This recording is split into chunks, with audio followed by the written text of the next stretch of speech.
여러분 이렇게 주일날 아침에 함께 예배를 드리니까 너무나 큰 저에게 기쁨이 있고 또 여러분 이렇게 뵐 때 반가운 마음이 있습니다. 제가 말씀드리지만 여러분이 보통은 앉으시는데 거의 항상 비슷하게 앉으시거든요. 그래서 사실은 여러분이 오셨는지 안 오셨는지 제가 거의 다 압니다. 그래서 확실하지 않을 때는 또 다른 분들한테 물어보기도 하는데 설마 여기서 내가 보이겠어 하시겠지만 점점 더 잘 보이고 있어요. 그래서 이 시간에 예배를 드릴 때 어떻게 보면 사람 앞에서 말씀을 전하는 것이 긴장이 되고 어려울 수도 있지만 제가 잘 알고 또 좋아하는 분들과 함께 하나님의 말씀을 기쁨으로 나누고 있구나. 저에게도 그런 은혜가 있습니다. 제가 전에도 이런 말씀도 조금 드렸지만 제가 이제 외모 컴플렉스가 조금 있습니다. 조금 이제 머리도 많지 않고 이게 머리가 자꾸 없으니까 기를수록 더 없어 보이더라고요.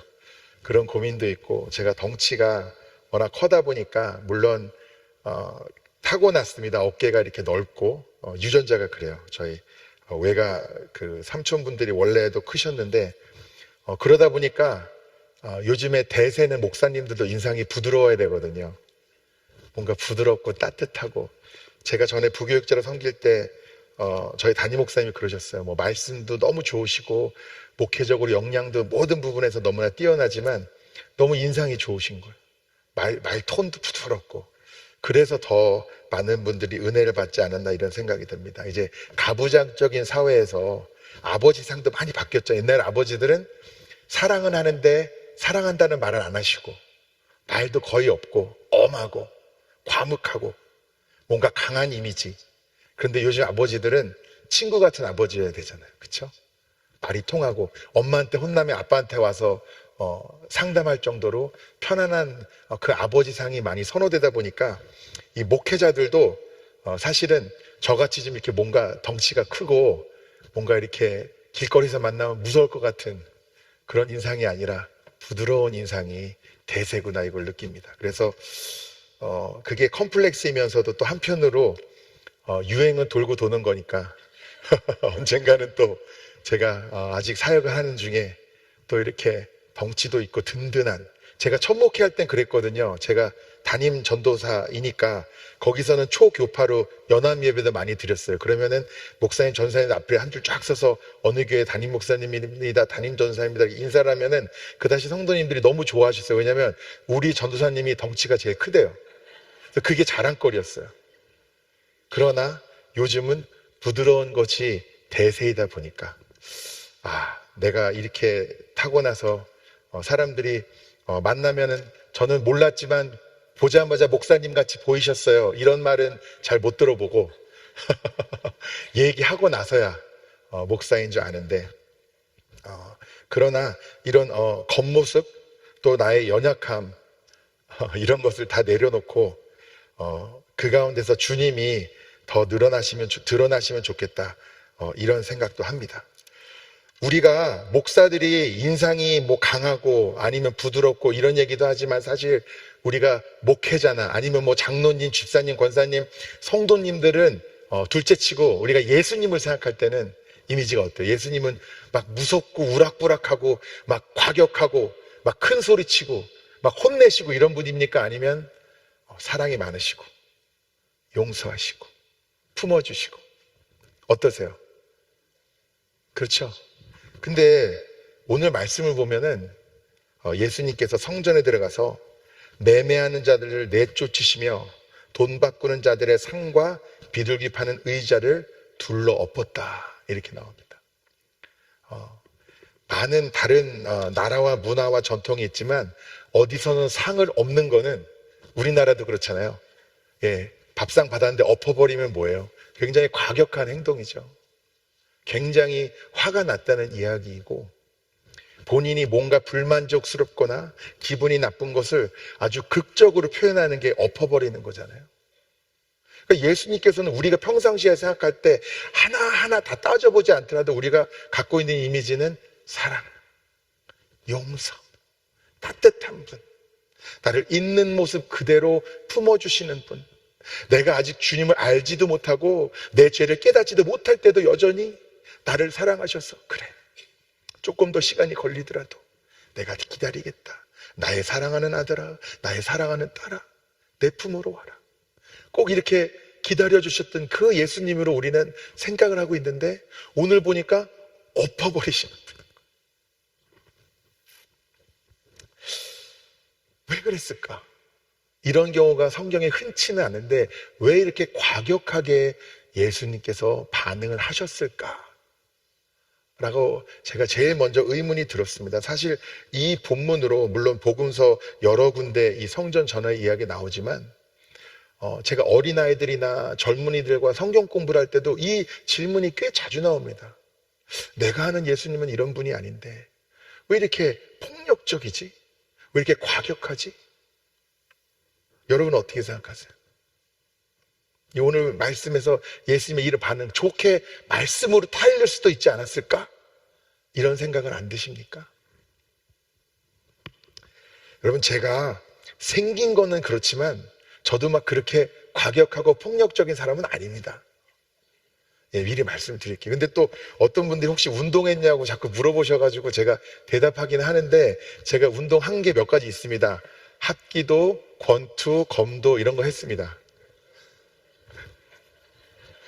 예, 조금씩 했습니다. 조금씩.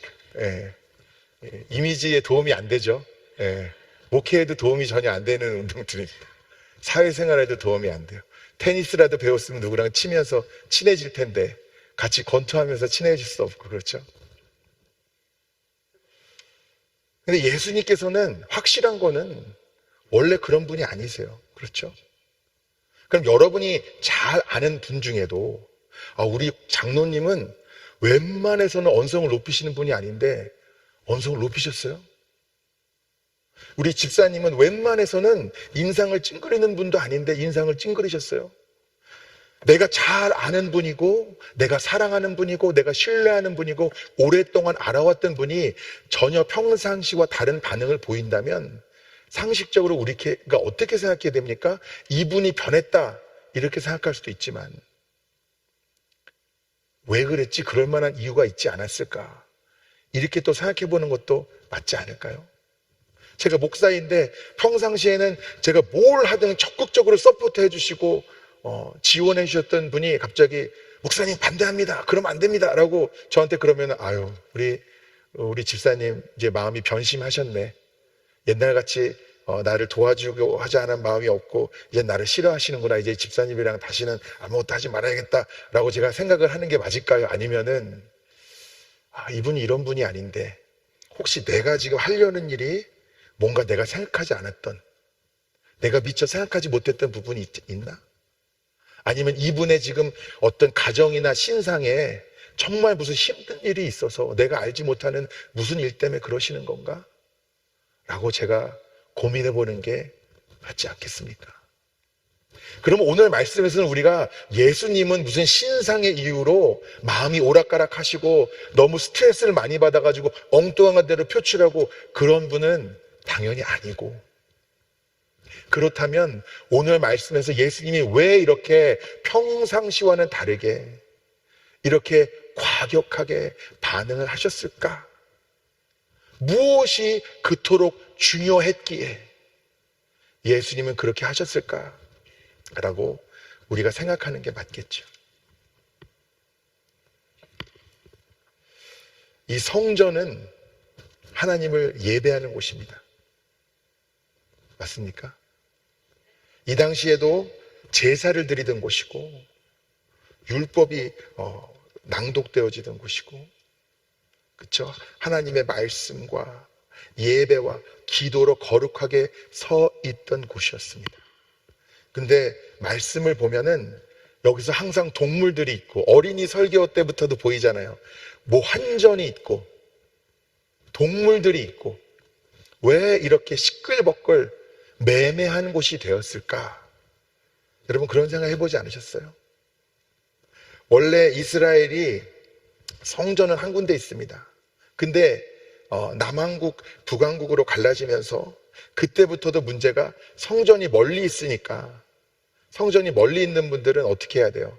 자기가 가장 흠없고 자기가 동물 중에도 자기 키우는 동물 중에 가장 좋은 동물을 구별해가지고 고르고 골라서 성전에 가가지고 제사를 드릴 거 아니에요. 근데 그 성전이 먼 사람들은 어떻게 해요? 한동안 계속 몇 박 며칠을 막 그 동물을 끌고 여행을 해요.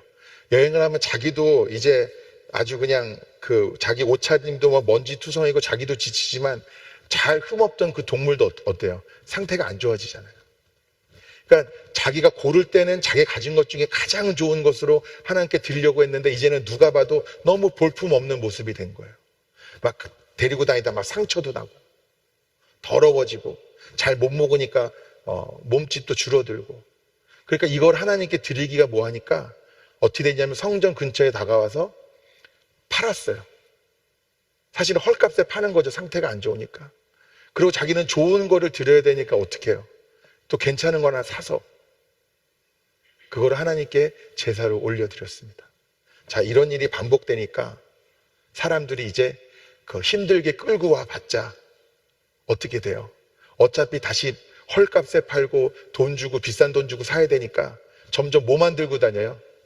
돈만 들고 다니는 거예요.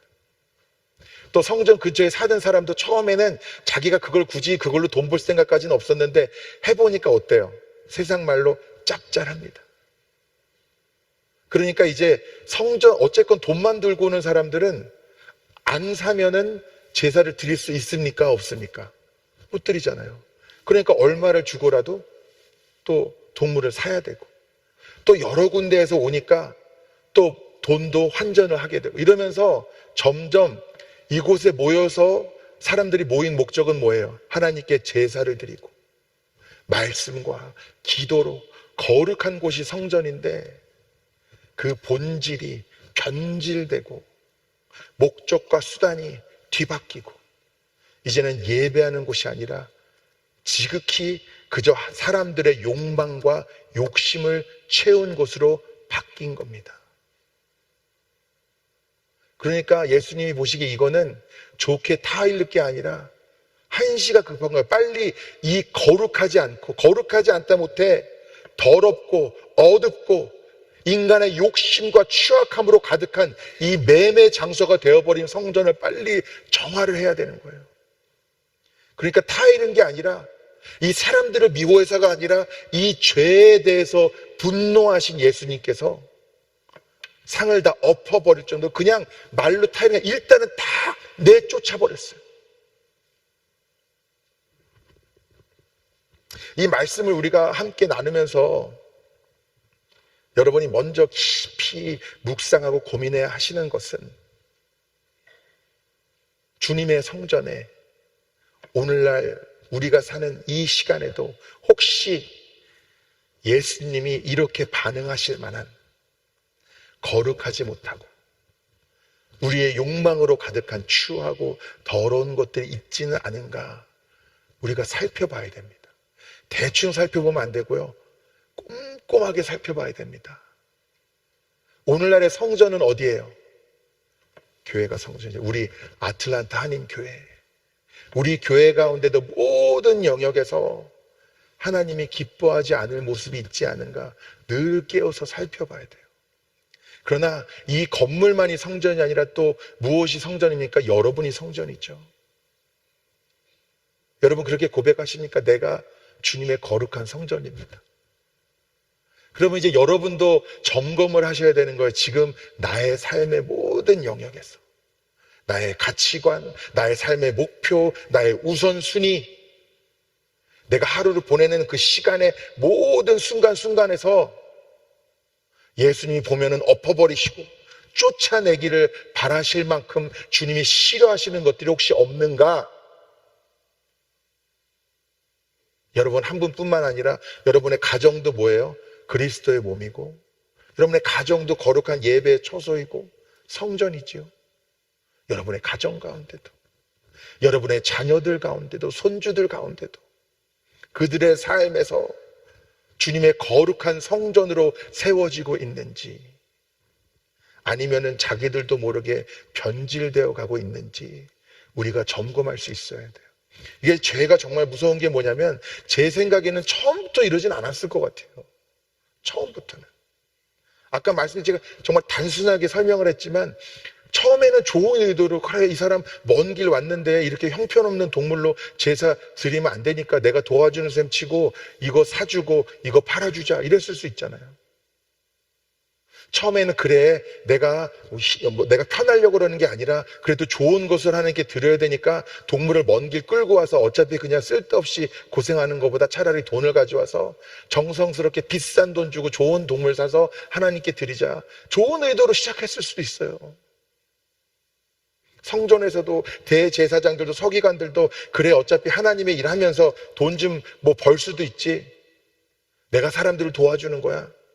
이런 모든 것들에 대해서 허용하고 또 자기 이득도 챙기고 처음에는 그 마음이나 동기가 순수했을 수도 있지만 죄가 무서운 것이 우리의 순수한 동기도 자꾸 변질시키고 그냥 아무 생각 없이 걷다 보면은 뒤돌아보니 내가 언제 여기까지 왔지?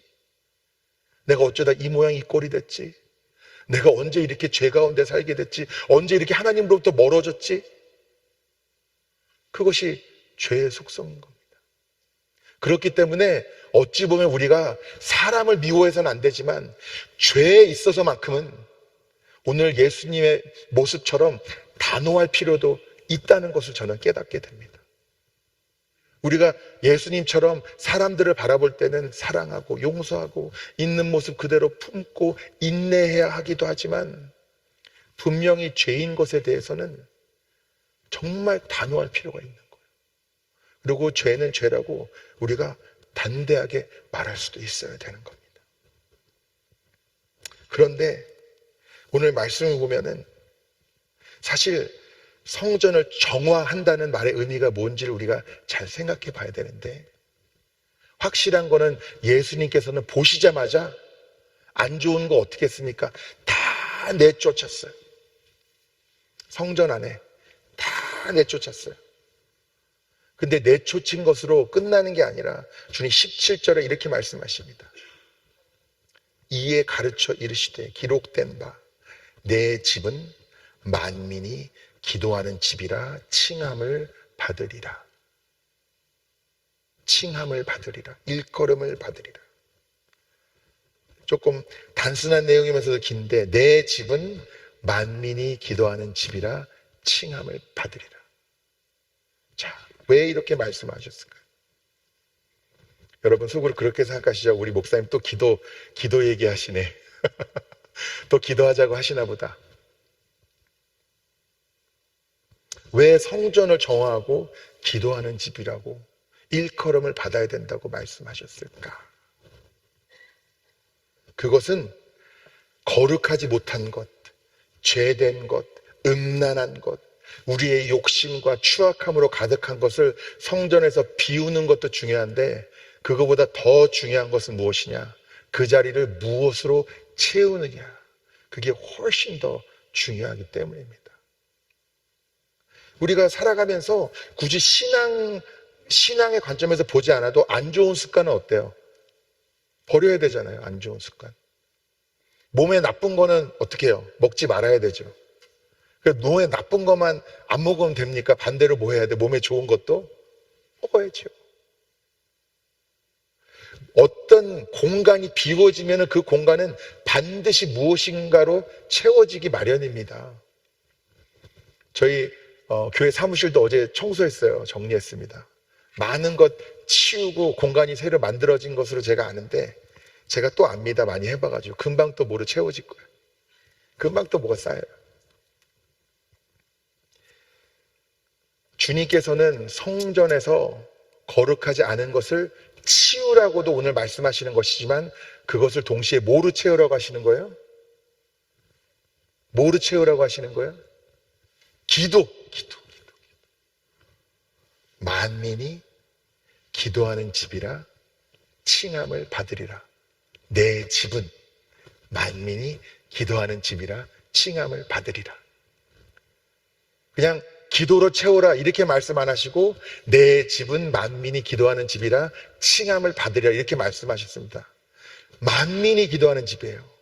조금만 모여서 기도하는 집이야. 한두 명 모여서 기도하는 집 아니고 실행위원들만 모여서 기도하는 집 아니고 장로님, 권사님, 집사님들만 모여서 기도하는 집 아니고 누가 기도하는 집이라고요?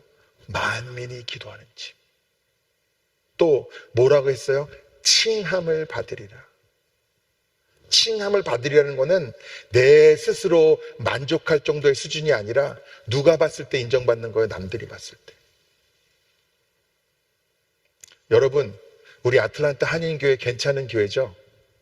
아멘? 제가 온 지 그렇게 오래되진 않았지만 참 괜찮은 교회인 것 같아요. 정말 좋은 분들이 많은 교회입니다. 제가 보니까. 근데요, 우리 스스로 우리에 대해서 좋은 교회다, 나쁜 교회다라고 우리가 생각할 수도 있지만 또 밖에서 아틀란타 한인교회를 어떻게 바라보는지는 다른 거예요. 제가 우리 교회 이미지가 나쁘다는 뜻으로 말씀드리는 거 아닙니다. 그런데 오늘 말씀의 핵심은 너희 스스로 만족하는 수준의 기도가 아니라 사람들이 다 보기에도 인정 안 할 수 없을 정도로 기도하는 집이 되어야 된다. 그런 의미인 거죠. 맞습니까? 칭함을 받아야 된다잖아요. 일컬음을 받아야 된다는 거예요. 내 스스로 나 기도 많이 해. 나는 정말 기도밖에 몰라. 내 스스로 나를 그렇게 평가하는 것도 중요하겠지만 박 권사님 하면 기도지. 그래서 그런 분들은 또 어때요? 내가 힘든 일 있으면은 그분에게 부탁하고 싶어요. 기도 좀 해달라고. 많이 하는 거 아니까. 안 그러세요? 저도 그런 분들이 있습니다. 저희 교회에는 아직 많이 없지만 제가 살아온 신앙과 목회의 여정 가운데 지금도 같은 곳에 있지 않아도 정말 심한 기도의 제목이 있으면 전화해서 부탁하는 분들이 있어요. 그리고 저도 부탁받습니다. 저희 교회 성도님들 위해서 제가 날마다 기도하지만 또 교회를 초월해서 서로 중보하는 관계들이 있어요. 근데 그런 관계가 어떻게 유지가 되느냐? 어떤 신뢰가 있는 거예요? 이 사람은 기도하는 사람이에요. 죄송한데요, 저희 교회에서 인사치레로 말할 때 참 많습니다. 기도할게요. 기도한다는 말 얼마나 우리가 서로 많이, 무슨 어려운 일이 있다고 하면 여러분 기도할게요. 여러분 다 진짜 기도하셨어요? 근데 저도 어느 순간에 그게 제 스스로 깨달아지면 나도 목사니까 얼마나 기도할게요라는 말을 많이 합니까? 그래서 제가 다짐했어요. 내가 기도한다고 내 입 밖으로 내뱉었으면 한마디를 하더라도 꼭 하자. 1분을 하더라도 꼭 하자. 거짓말은 하지 말자. 그래서 어떨 때는 가능하면 그 자리에서 그냥 할 때도 있어요. 나중에 기도한다고 그러고 안 하면 거짓말한 거잖아요. 그 자리에서라도 할 수 있으면 저는 꼭 합니다. 간단하게라도. 그게 빈말이 안 되기 위해서. 우리 삶, 우리 생각, 우리의 우선순위와 가치관에서 버릴 것들은 아마 너무나도 많을 겁니다. 근데 우리가 버리는 데만 집착하고 무엇으로 채울지에 대해서 생각을 못하면은 계속 청소만 하는 거예요. 청소만. 청소하면 또 더러워지고 청소하면 또 더러워지고 청소하면 또 더러워지고 평생 신앙생활이 내 삶에서 어떻게 하면 죄를 승리할까, 죄를 이길까? 나는 예수님을 영접하고 이제 구원을 받았고 새 생명을 얻어서 다시는 죄를 짓지 않고 살 것 같았는데 다시 끊임없이 죄에 무너지는 내 모습, 음란함에 무너지는 내 모습, 하나님의 뜻대로 돌아가기보다는 내 뜻과 내 욕심을 우선순위 삼아 사는 내 모습. 왜 그렇게 될 수밖에 없을까? 많은 경우에는 비우는 데만 애를 쓰고 무엇으로 채워야 하는지를 생각을 못했기 때문인 겁니다. 무엇으로 채워야 될까요? 오늘 말씀에서대로 기도로 채우고 하나님의 말씀으로 채우고. 여러분, 한 입으로 동시에 두 가지 말을 할 수는 없습니다. 무슨 얘기냐면은 여러분이 말씀을 묵상하고, 말씀 묵상이라는 게 여러분 당연한 게 아닙니다. 그냥 소리내서 읽어도 그게 하나님의 말씀의 능력이 내 삶에 나타나는 거예요. 다 신학교 졸업하고 다 뭐 복잡한 공부 이게 아니고 말씀 자체가 하나님이시기 때문에 여러분 가끔 막 가정예배는 어떤 걸까? 가정예배는 내가 예배 인도를 못하는데 어떻게 가정예배, 그냥 둘러앉아서 기도하시고 둘러앉아서 그냥 몇 절 같이 돌아가면서 우리 성경 봉독하듯이 그냥 성경 읽었으면 그게 예배죠 뭐. 하나님의 말씀을 소리내서 읽으면은 그 말씀의 능력이 여러분 삶 가운데 안 나타나겠습니까? 여러분, 이 말씀은요 목사의 설교보다도 더 능력 있는 거예요. 하나님의 말씀을 직접 여러분이 읽으시는데, 이 설교는 2차 자료입니다. 2차 자료. 벌써 한 달이 걷는 거예요. 말씀을 내가 묵상하고 하나님을 예배하면서 동시에 누구를 욕하고 비난할 수 있습니까? 말씀을 묵상하면서 하나님의 은혜가 충만하고 오늘도 어떻게 내 어려운 상황 가운데서 하나님의 놀랍도록 역사하실까 막 기대감이 일어나는데 동시에 절망할 수 있습니까? 말씀을 묵상하고 기도하면서 오늘도 하나님의 뜻대로 나의 이웃을 사랑하고 거룩하고 선한 주님의 일에 손과 발이 되어서 동참해야겠다라고 결심하고 행하고 있는데 동시에 누구를 해할 수 있습니까?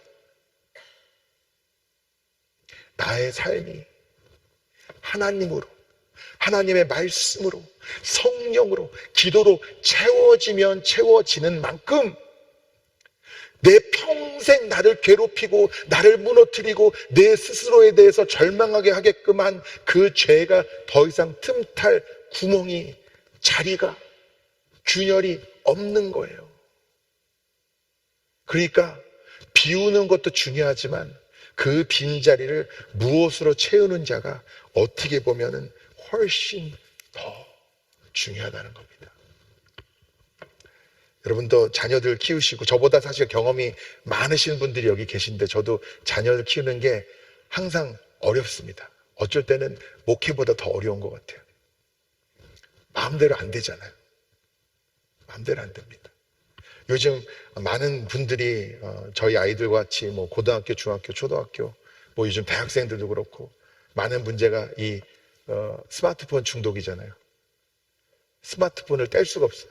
이게 참 어렵습니다. 저도 이제 삶의 일부가 되나다 보니까 없이는 살 수가 없는데, 아이들에게 하지 말라고 혹은 조금만 하라고 하는데 그런 게 잘 안 돼요. 또 요즘 스마트폰뿐만 아니라 뭐 게임, 그렇죠? 여러 가지가 아이들의 시간과 또 관심과 에너지를 빼앗는데, 제가 내린 결론은 이 세상과 완전히 단절되어서 어디 산골에서 전기도 없이 수도도 없이 살지 않는 이상에는 그런 것들로부터 아이들을 통제하는 것은 한계가 있다. 지금 저희 작은 아이는 아직 어려서 스마트폰도 없고 그런데, 그래도 아니 여기는 그 랩탑을 주더라고요, 학교에서. 근데 저희 그 있던 동네에서 또 다 아이패드를 나눠줘서, 학교에서. 그러니까 이미 이런 것들이 너무 익숙한 거예요. 자연스럽고 너무 잘해요, 어린애들도. 그래서 저와 아내가 내린 결론은 게임을 못하게 하고, 뭐 컴퓨터를 못하게 하고, 스마트폰을 못하게 하고, 이런 것들도 때로는 필요하겠지만, 그러면 오늘 하루 나의 삶과 일과 중에 꼭 해야 되는 게 무엇인지 이것을 가르쳐야겠다. 그렇게 결론을 내려서 못하게는 안 합니다. 하지만 너 오늘 읽기로 한 만큼의 성경을 읽었니? 또 같이 찬양, 뭐 너무 형식적으로 안 하더라도요, 성경도 읽고 막 찬양 틀어놓고 같이 부르기도 하고, 자꾸 이 삶의 시간과 영역과 생각과 관심사에 하나님의 것으로 자꾸 채워주는 거예요. 자꾸 채워주는 거예요. 그럼 아직 그 가운데 미처 다 비우지 못한 것들도 있겠지만, 주님의 빛을 자꾸 밝히다 보면은 어둠은 어떻게 됩니까? 사라지잖아요. 성령이 임하면 그 모든 죄와 음란함과 육신의 것들은 점점 죽어지고, 내 자아는 죽고, 내 안에 누가 살아나시는 거예요? 예수 그리스도가 살아나셨어. 내 연약함이 아닌 나 안에 계신 하나님의 능력으로 살아가게 되는 것이죠. 만민이 기도하는 집이라 일컬음을 받으리라고 왜 그렇게 예수님께서 말씀하셨을까요? 오늘 말씀은 예수님의 유언이라고 해도 과언이 아닙니다. 성전에서의. 이게 왜 이렇게 중요했을까? 결국 기도로 나의 삶이 채워지지 않으면 다른 무엇인가로 채워질 것이 너무나 분명하기 때문에 오늘 성전의 모습이 바로 나의 모습이 될 것이기 때문에 오늘 성전의 모습이 우리 교회의 모습이 될 수도 있기 때문에 나의 가정의 모습이 될 수도 있고 나의 자녀들의 삶의 모습이 될 수도 있기 때문에 주님은 이토록 이 부분을 중요하게 여기시고 이렇게 과격하다 싶을 정도로 강조하실 수밖에 없었던 것이죠. 제가 계속 여러분을 위해서 기도하고 또 기도의 자리를 지키려고 노력합니다. 지금도 그 1부 예배 드리고 2부 예배 잠깐 사이에 가서도 여러분 기도 제목들 제가 살펴보고 있었습니다. 제가 구체적으로 막 실명을 나눌 수 없지만 또 이 기도 제목 하나를 제가 붙잡고 기도하는데 너무나 안타깝더라고요. 이제 그 부모님은 저희 교회를 나오시는데 그 아드님 가정이 그동안에 여러 가지 아픈 상황 때문에 아마 아직 나오진 않으시고 온라인으로만 예배 드리고 계신 것 같아요. 그래서 그 아드님의 가정을 놓고 아주 빽빽하게 사진과 기도 제목을 저한테 적어주시고 나중에 가능하면 전화도 한번 해달라고 그 아드님 전화번호까지 여기 적어서 저한테 주셨어요. 그래서 이걸 놓고 기도하면서 정말 기도하고 준비해서 조만간에 전화 한번 드려야겠다 그런 생각을 했습니다. 제 삶도요 하루 종일 교회 일하다 보면 골치 아픈 일이 너무나 많습니다. 목사가 설교만 하고 신방만 하고 이러면 참 삶이 단순할 텐데 여러분 아시는 분들 아시겠지만 교회라는 것이 그렇게 단순한 곳이 아니에요. 그래서 어쩔 때는 뭔가 일이 원활하게 되지 않고 혹은 뭐가 오해가 생기고 혹은 그런 일들로 인해서 이거를 그냥 포기할까? 하지 말까? 막 이런 마음까지 들 때는 사실 굉장히 지칩니다. 목회라는 것이. 그런데 여러분 신기한 거 뭔지 아세요? 그러다가도 성경을 펴서 다시 말씀을 보고 여러분이 주신 이 기도 제목들을 보면서 여러분의 가정을 위해서 그 이름을 부르며 기도할 때 새 힘이 생깁니다. 그리고 나는 부족하지만 말씀으로 기도로 내 부족한 가운데서도 주님은 나의 능력이 되셔서 친히 일하시겠구나. 내가 노력해서 안 되는 거면 주님이 친히 역사하셔서 상황을 바꾸시고 사람들의 마음도 바꾸시고 주님이 알아서 하시겠구나. 이런 마음의 평안과 확신이 듭니다. 그러니까 제가 보니까요, 여러분 어떤 분들은 이런 얘기를 하세요. 미국 교인들이 그런 질문을 많이 했던 것 같은데 목사님 보니까 주일날 설교 한 번 하는데 나머지 6일 동안은 뭐 하세요? 예, 이런 분도 있어요. 할 일 많습니다. 많아요. 많습니다. 그 가운데서 날마다 새 힘을 얻는 것은 여러분의 기도와 저는 벌써 몸으로 느끼고 있습니다. 부족하지만 담임 목사라고 세워진 이 사람을 위해서 기도하고 계신 분들이 많더라고요. 여러분 이렇게 기도하시면은 제가 잘나거나 열심히 해서가 아니라 하나님이 좋은 열매를 주지 않으시겠습니까? 여러분의 삶의 상황은 어떠세요? 도저히 내가 인간적으로 계산해보고 생각해보면은 답이 안 나오는 그런 절박하고 절망적인 상황 가운데 있지 않으십니까? 그 모든 빈자리를 기도로 채우십시오. 말씀으로 채우십시오. 그러면 주님이 지혜도 주시고 상황도 바꿔주시고 나도 바꿔주시고 나를 거룩하게 세우셔서 나의 삶에 뜻하신 그 거룩한 성전의 모습으로 세우시고 사용하여 주실 줄 믿습니다. 우리 아틀란타 한인교회 주님이 사랑하셔서 50여 년 전에 세우신 이 교회, 그동안 걸어온 길 가운데는 많은 아픔도 있고 어려움도 있고 상처도 있었지만 그러나 주님이 뜻하시고 행하시면 치유받지 못할 상처가 없고 회복되지 못할 관계가 없고 우리가 가장 연약한 모습 가운데 있을지라도 그 연약한 자들도 세워서 쓰시는 주님의 그 놀라운 섭리로 우리 교회를 통해 구원이 일어나고 병든 자들이 치유받고, 또 여러분의 가정들 가운데도 거룩하게 세워져서 대대손손 거룩한 하나님의 사명을 감당하고 복의 통로가 되는 놀라운 역사들이 나타나게 될 줄 믿습니다. 여러분, 오늘 가볍게 이 설교를 넘기지 마시고요, 기회가 되실 때 깊이 묵상하면서 여러분의 삶을 돌아보셨으면 좋겠습니다. 혹시 내 삶에서는 주님이 기뻐하지 않으실, 쫓아내기를 원하시는 것들이 있지 않은가?